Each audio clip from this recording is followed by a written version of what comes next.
पिछला जो अध्याय था, अध्याय 1, घटनाएं और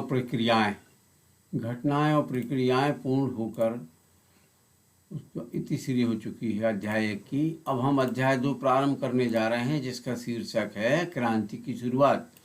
तो जैसा कि पिछले भाग में आप देख चुके हैं कि किन कारणों से लुई XVI ने कर बढ़ा दिए थे, है ना। लुई XVI ने कर बढ़ा दिए थे। क्यों कर बढ़ा दिए थे? पिछले अध्याय में, अध्याय 1 में अपन ने अध्ययन किया था ना, आप शायद ध्यान दिए होंगे या ध्यान दीजिए। इसलिए कर बढ़ा दिए थे क्योंकि राज्यारोहण के समय उसने राजकोष खाली पाया था। जब वो राज्यारोहण के समय जब आए और उन्होंने देखा तो राजकोष खाली पाया, क्योंकि युद्ध के कारण फ्रांस की वित्तीय स्थिति और वित्तीय संसाधन नष्ट हो चुके थे, है ना। क्या हो गया था? फ्रांस जो है उसमें युद्ध के कारण फ्रांस के वित्तीय स्थिति संसाधन नष्ट हो चुके थे। इस युद्ध के चलते, साथ ही इस युद्ध के चलते फ्रांस पर 10 अरब लिब्रे से भी 10 अरब लिब्रे से भी अधिक का कर्ज और जुड़ गया था। क्या हो गया था? 10 अरब लिब्रे से भी अधिक का कर्ज जुड़ गया था। इसलिए लुई XVI ने कर बढ़ा दिए थे, है ना। ठीक है। अब रहा सवाल ये, समझ सकते हैं क्या, या आप क्या सोच सकते हैं कि उसने ऐसा कैसे किया होगा? प्राचीन राजतंत्र के तहत, प्राचीन से तात्पर्य है पुराना राजतंत्र। तो प्राचीन राजतंत्र के तहत फ्रांसीसी सम्राट अपनी मर्जी से कर नहीं लगा सकता था। ठीक है। जो प्राचीन सम्राट थे तो वह अपनी मर्जी से कर नहीं लगा सकता था। इसके लिए क्या करना पड़ता था? उन्हें स्टेट्स जनरल की बैठक बुलाकर और नए करों के अपने प्रस्ताव पर मंजूरी लेनी पड़ती थी। क्या करना पड़ता था? स्टेट्स जनरल की बैठक बुलाकर नए करों के अपने प्रस्ताव पर मंजूरी लेनी पड़ती थी। और स्टेट्स जनरल एक राजनीतिक संस्था थी। क्या थी? स्टेट्स जनरल एक राजनीतिक संस्था थी जिसमें 3 स्टेट्स अपने अपने प्रतिनिधि भेजते थे। स्टेट्स से तात्पर्य 3 वर्ग, है ना। तो अपने अपने प्रतिनिधि क्या करते थे? भेजते थे। लेकिन क्या होता है या क्या हुआ था? सम्राट ही यह निर्णय करता था। सम्राट जो हुए वह सम्राट ही यह निर्णय करता था कि इस संस्था की बैठक कब बुलाई जाए, है ना। जो सम्राट थे वही निर्णय करते थे कि इस संस्था की बैठक कब बुलाई जाए और कब ना बुलाई जाए। ठीक इसी प्रकार से वही बैठक बुलाकर और निर्णय लिया करते थे। और इसके अलावा इसकी जो अंतिम बैठक कब हुई है मालूम है आपको? इसकी अंतिम बैठक जो है सन 1614 ईस्वी में बुलाई गई थी। कब? सन 1614 ईस्वी में बुलाई गई थी। अच्छा, फिर फ्रांसीसी सम्राट लुई XVI ने 5 मई 1789 को नए करों के प्रस्ताव के अनुमोदन के लिए स्टेट्स जनरल की बैठक बुलाई। क्या किया उन्होंने?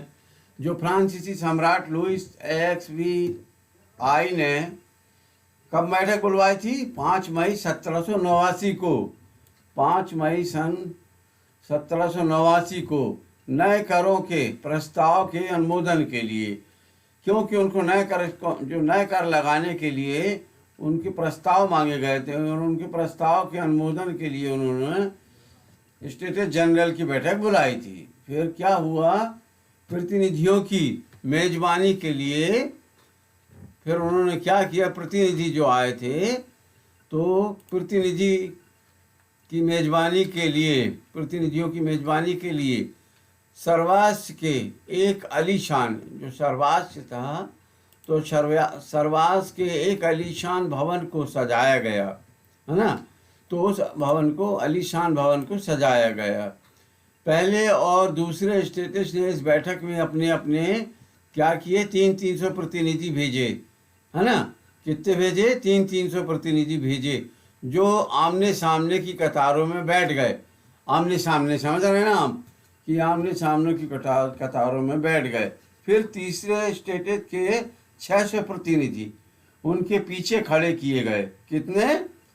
तीसरे जो स्टेटस है, मतलब तीसरे वर्ग के 600 प्रतिनिधि उनके पीछे खड़े किए गए, है ना। तो तीसरे स्टेटस के प्रतिनिधि इसके अपेक्षाकृत समृद्ध एवं शिक्षित वर्ग कर रहे थे। क्या कर रहे थे?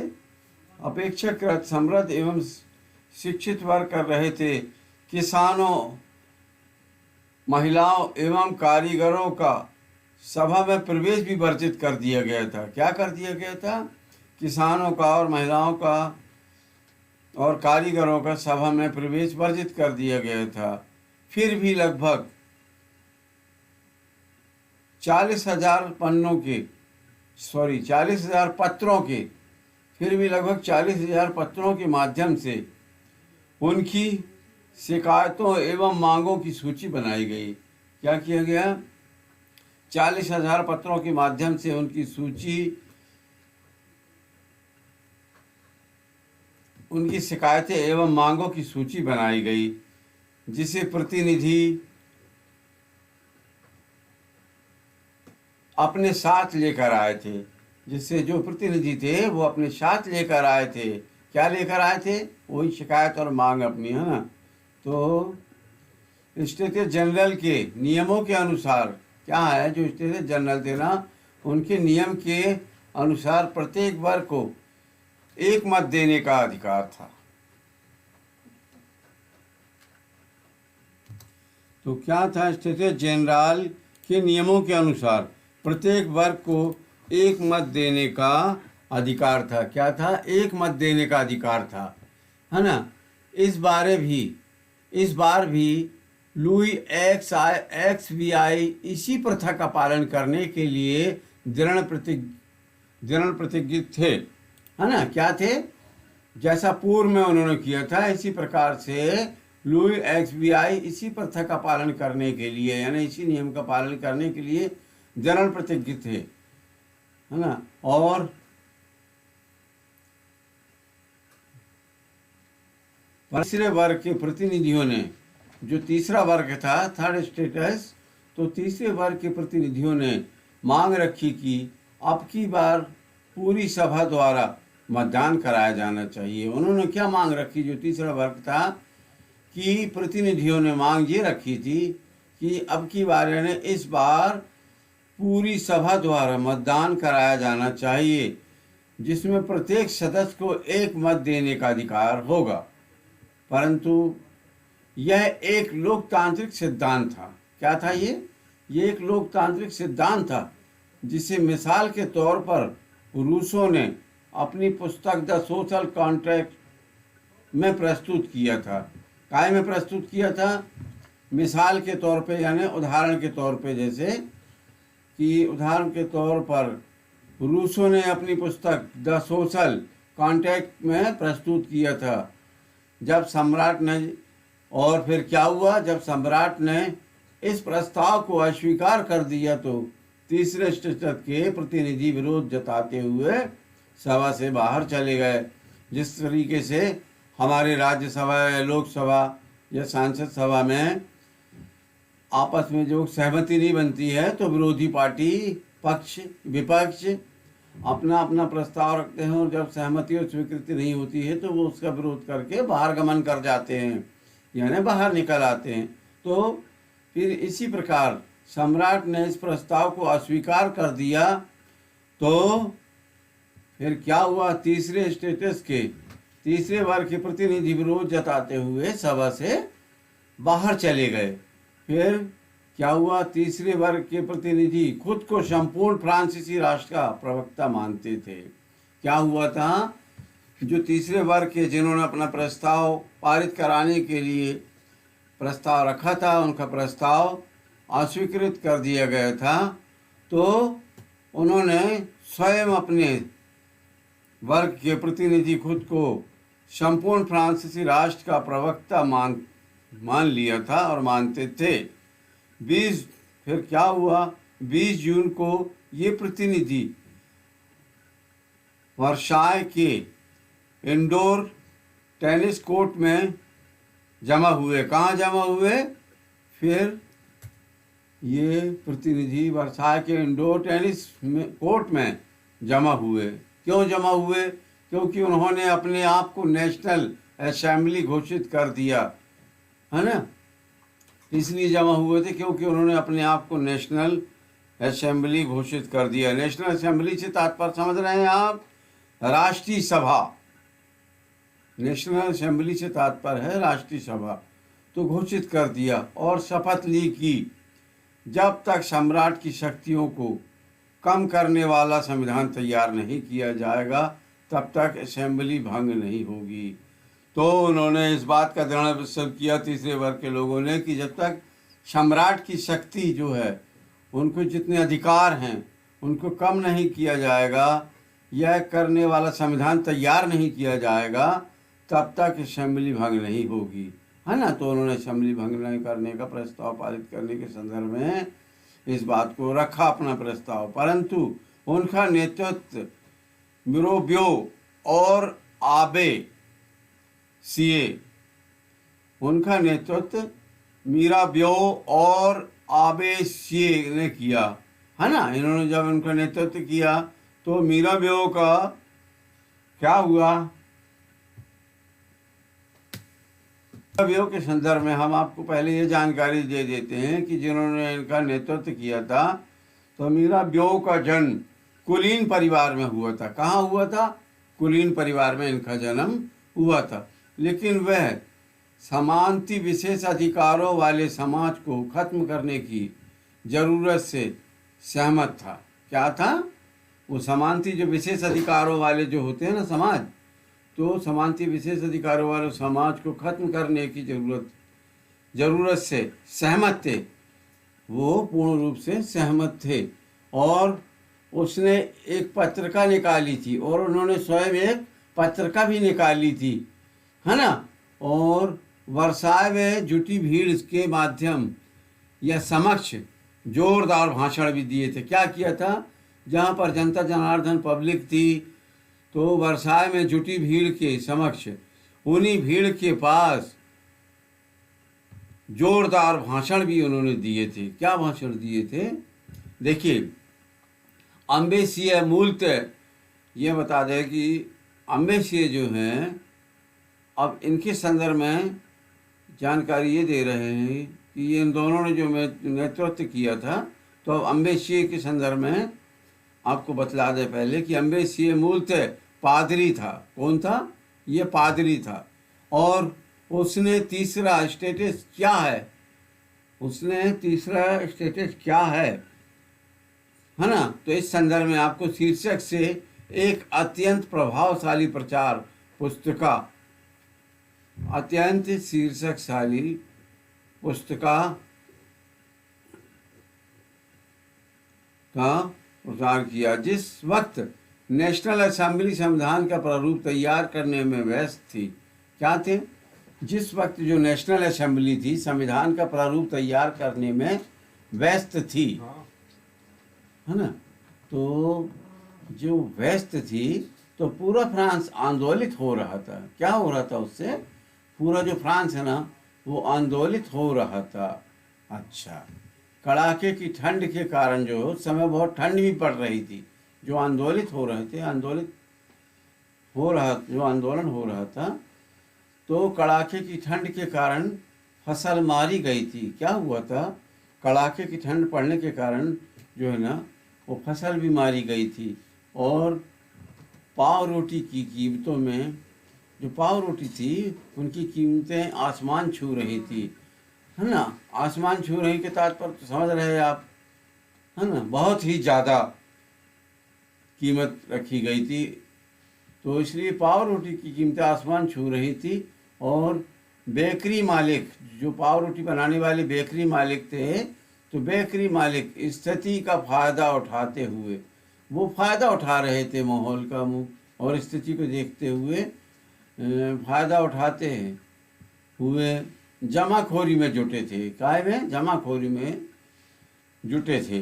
बेकारी की जो दुकानें थीं, तो बेकारी जो बेकरी होती है ना, बेकरी समझ रहे हैं आप, तो जो बेकरी की दुकानों पर घंटों के इंतजार के बाद गुस्साई महिलाओं की भीड़ ने दुकान पर धावा बोल दिया। क्या हुआ?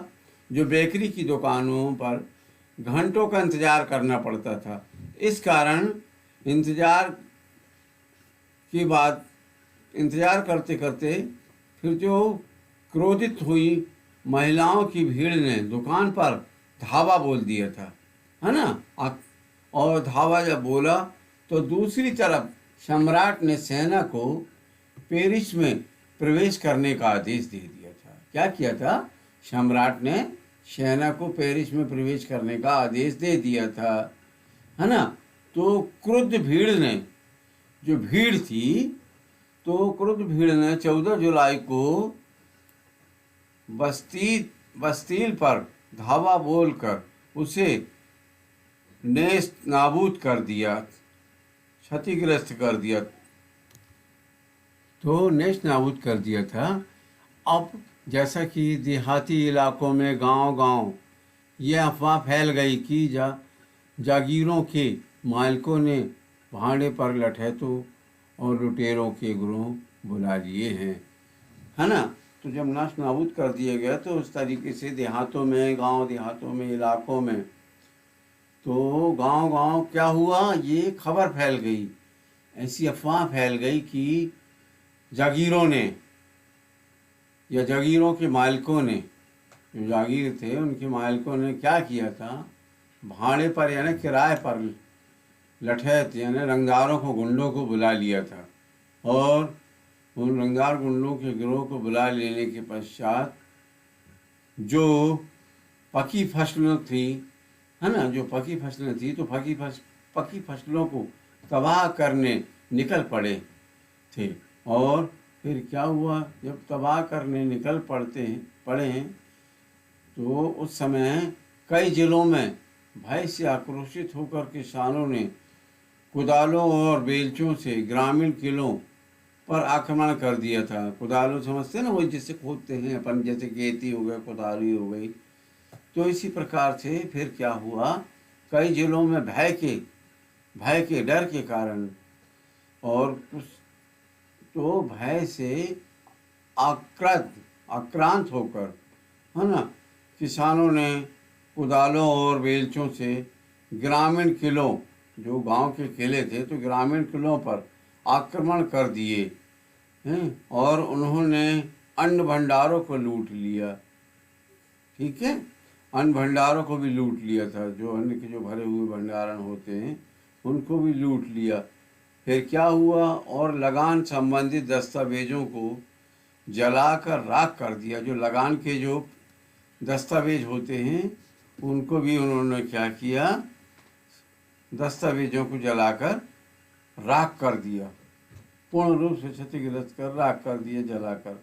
फिर जो कुलीन थे, कुलीन बड़ी संख्या में अपनी जागीरें छोड़कर भाग गए। जो कुलीन थे वो भी बड़ी संख्या में अपनी जागीरें छोड़कर भाग गए। फिर क्या हुआ, बहुतों ने तो पड़ोसी देशों में जाकर शरण ली। क्या किया, जब छोड़कर ये लोग यहाँ से भागे तो अन्य स्थान में, पड़ोसी देश है या कोई अन्य स्थान में इन्होंने जाकर अपना शरण ली, है ना। तो वहाँ जाकर इन्होंने जब शरण ली तो अपनी विद्रोह प्रजा की शक्ति का अनुमान करके जब देखा लुईस XBI ने, तो अपनी विद्रोही प्रजा की शक्ति का अनुमान करके लुईस XBI ने अंत नेशनल असेंबली को मान्यता दे दी।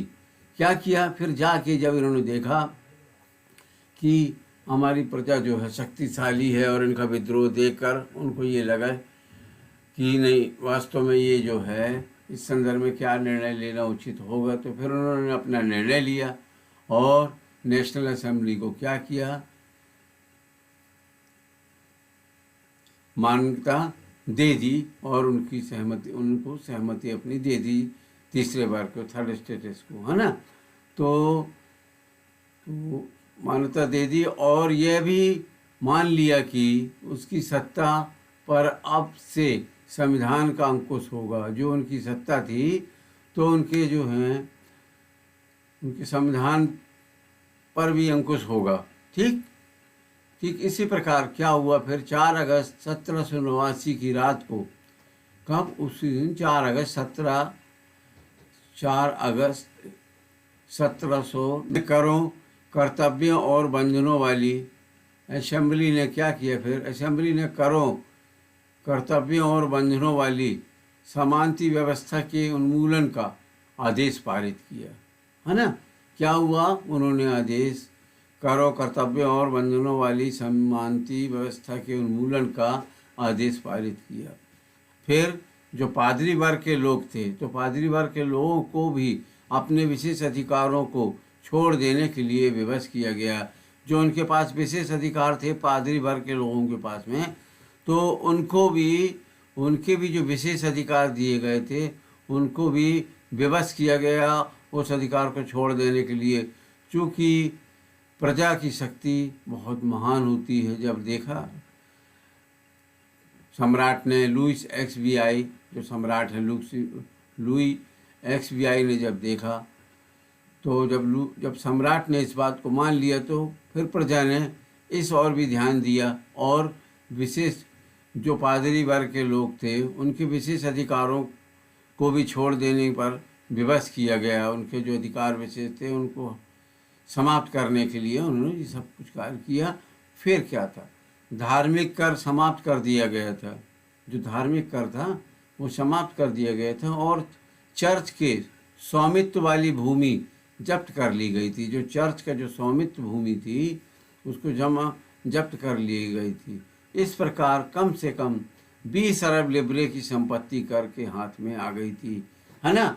इस प्रकार क्या हुआ था, फिर कम से कम 20 अरब लिब्रे की संपत्ति सरकार के हाथ आ गई थी। जैसा कि पूर्व में अपन ने अध्ययन किया और प्रारंभ में भी अध्ययन किया था कि पिछले भाग में आप देख चुके हैं, है ना, कि कर क्यों बढ़ाए गए थे। तो जो लुईस XVI जी थे, सम्राट महोदय, इन्होंने कर बढ़ाया था, परंतु ऐसी सब क्रियाकलाप करने के पश्चात ये राशि 20 अरब लिब्रे की संपत्ति सरकार के हाथ में आ गई थी।